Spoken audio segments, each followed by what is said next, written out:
Good morning, welcome to Planet Mojo. With the furnace completed, now we can get back to work on the metal ceiling.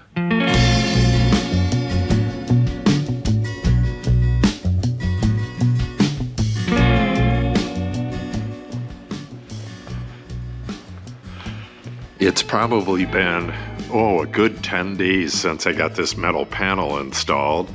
On the furnace, I had to finish up the propane lines, put the flue in, get the thing wired, get the thermostat in place, put all the rest of the bracketing in, mount the furnace in the first place. So it's been quite some time since this tin went in. Now I can finish this row and move ahead with the job. But before we do that, the thermostat is having a hard time with the cold weather. That'll go away once we got this whole thing. That'll go away once we got this wall done and the ceiling in and all that stuff. But until that time, I got some really nice cold weather batteries. I'm going to put those in there and turn the furnace on. And what I'm going to do is time 1 hour and see how much warmer it gets in here in that 1 hour. It is 30 degrees exactly, so let's look at my phone, get the time. It is 11:02. Let's get them batteries in real quick, turn the furnace on, and then we'll look back at it after an hour, just out of curiosity, to see how much warmer it got in here. Okay, it took a little bit of messing around, but the thermostat worked, and the heater is starting up. I don't think the flame kicked in yet, but it's going to in just a second. We'll wait for that. There it goes.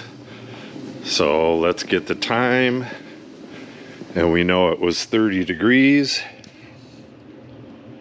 and 11:05. So at 12:05, we'll check this temperature.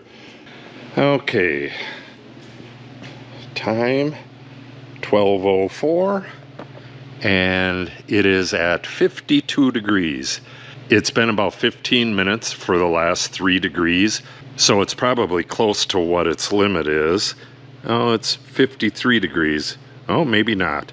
I'm going to let this go probably another hour while I get some work done. We'll see if it'll get up to 60 degrees if we have a 30-degree rise. But in the end, it's not really important.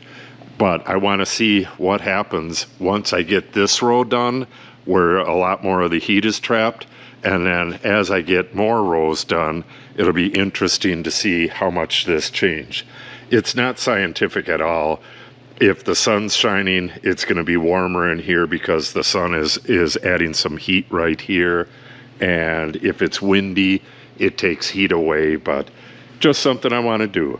All right, it's actually a day before I'm going to do this. I have other stuff to do today. So I'm going to do this again tomorrow morning, which will be next. Then I'm going to get this row in. All right, it's been about a half hour and we're nearly at 58 degrees. Really nice, but it is fairly nice outside. It's about 30 degrees out there and sunny, so take it with a grain of salt. I guess this would probably raise the temperature 20 degrees no matter what the temperature is out here, but it's not likely we're ever going to find that out because tomorrow when I get back to this video, I'll have another row done and I should have at least the tin up the next day. So it's going to go fairly fast from here. And once it's insulated, it's going to be a whole nother story. So I'll get back with you tomorrow. We'll do this again first thing, but I'll be working during the hour that it's heating up and I'll be right in the line of heat. So that should be pretty nice. All right, we'll see you tomorrow. Okay, it's the next day and we are at 28 degrees. Oh, yeah, about 28 degrees. Funny thing is it's at that same temperature almost every morning. I'm wondering if the heat from the ground coming through the concrete is what keeps it at that nice even temperature like that. All right. Oh, what time is it? Check the time real quick and try to get back and look at this in an hour. 10:37. So we'll turn on the heat. Well, let's see how that battery did. Oh, we have the low battery again. This is with those lithium batteries. This thing just doesn't have enough battery power with them 2 AA's, no matter what kind of batteries you have in here. I'm probably going to have to get a different thermostat, one that's not battery operated, because there are times when this will get below freezing and I can't have the thermostat not working if it's below freezing. All right, I'll warm the batteries up. I'll get this working, but it doesn't really matter about this test. I really need to get these ceiling panels in. So I'll get the batteries out of that, warm them up, and we'll get going on this panel right here. Okay, I've had the heater on for about an hour and we are plus 20 degrees. It is pretty much dead at 50. If I leave this running for another hour, I can get close to plus 30 degrees, but I don't know if I want to do that. It actually gets a little bit too warm. I have a heated jacket on, and it costs a lot less to heat myself with the jacket than it does with that. So I'm probably going to turn that off now. And while it was heating up, I got this panel in here, and I got this panel on the lift and ready to go. I don't know how much I'm going to be able to video today. I need to really bust butt and get this row done, because I was thinking I could do this entire next row tomorrow, but upon looking at it, that F and J is too short. I have to put in the last of the side F and J before I can continue, which means I got to clear out both areas. That area is pretty darn clean. Yeah, that's completely clean. So I have to get the scaffold over here, get that cut and trimmed and nailed into place on both sides before I can start on the panels tomorrow. And that's going to kind of put me behind. So we'll see how much I video today. Once I get this center one in, we'll go look at it up there. I'll get that taped and foamed, and we'll start cutting fiberglass, and I'll probably video some of that. Okay, I have the center panel up there. Once I get it all the way up to the top of the lift, which isn't quite enough, even with added wood on top, I stuff other pieces of wood up there and get it nice and tight up against the joists. And I jog it around and then tap this end so it's right in line with all the panels on this side. Then I'm going to go on this end and get this exactly where it needs to be. I have a clamp on the end here and a clamp on the end there. So I flatten the panel and see how it's going to look, and then get a screw on this end. I'll do the same thing on the far end, then get a single screw all the way across. Then I could start putting the screws from that side towards this side to flatten the panel out. It's a lot of work, but if you do it wrong, you'll end up with like dips in the panel and it's going to look really crappy. So you really got to take your time with these things. All right, let's get going with this. Oh, and I have to mark where the line of screws is. What I do is just eyeball from this last screw, mark it on this panel, and then put a mark on the joist dead center, and then use my straight edge to put a dash all the way across. Real pain in the butt, but if it's not done right, it's going to look terrible. All right, let me get this panel in place, and I think maybe I'll just go right ahead with the F and J today. Yeah, that's probably what I'll do. That way I can get going right away tomorrow with this next row. All right, the center panel is complete and the ends came out really well this time. The last row, not quite as good, still pretty good, but you could see it's kind of bubbled a little bit right there. This is nice and tight, and how I did that was by clamping the end nice and tight and then getting the first one in, getting the first screw in, and then going back and forth and making sure that all of the ribs were nice and tight instead of going all the way across. And then on the center ones, I went all the way across. That gets it nice and flat. Beautiful. Oh, I wanted to mention before I forget, this first panel, I believe it was this panel, one of the panels I was doing when it was about 8 degrees in here, and almost every screw snapped. The wood is Douglas fir. It's hard wood to start with, but the wood was frozen so solid that the screws couldn't make it all the way in without snapping. So I had to drill every single one of them. It was a real pain in the butt, but I didn't have to do that at all on these. So it's getting kind of late, but I do want to get some more stuff done. One thing is getting this wire cut to its actual temporary length. I think I'm going to go with about right to here. The top of the box is going to be right here, and it's going to be hooked up right below the top of the box, but you never want to cut it that close.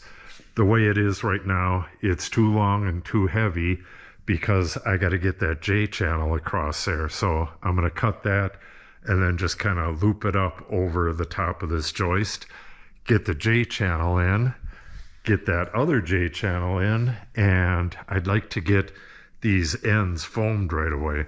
I actually don't really need to do that. I can do that tomorrow when I'm doing the insulation, but we'll see. If I have time, I'll get that foamed as well. So first thing to do is get this wire cut and then get that J channel cut and install that.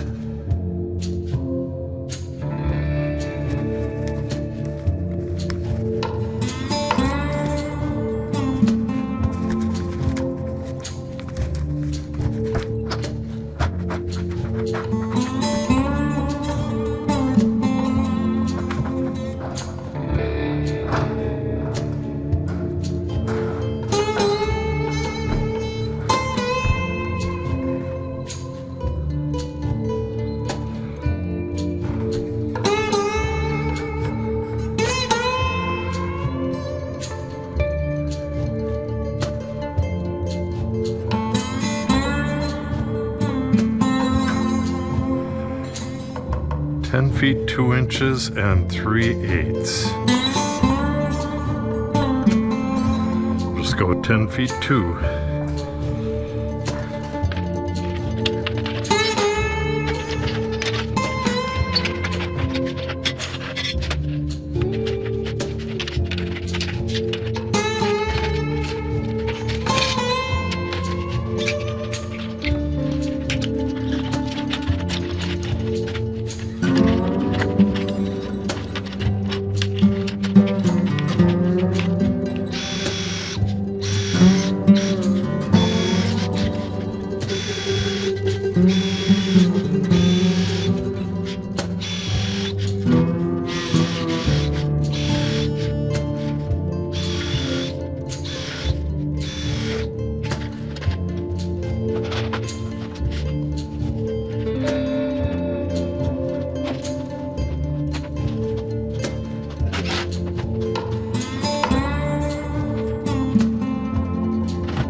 All right, I'm on the other side.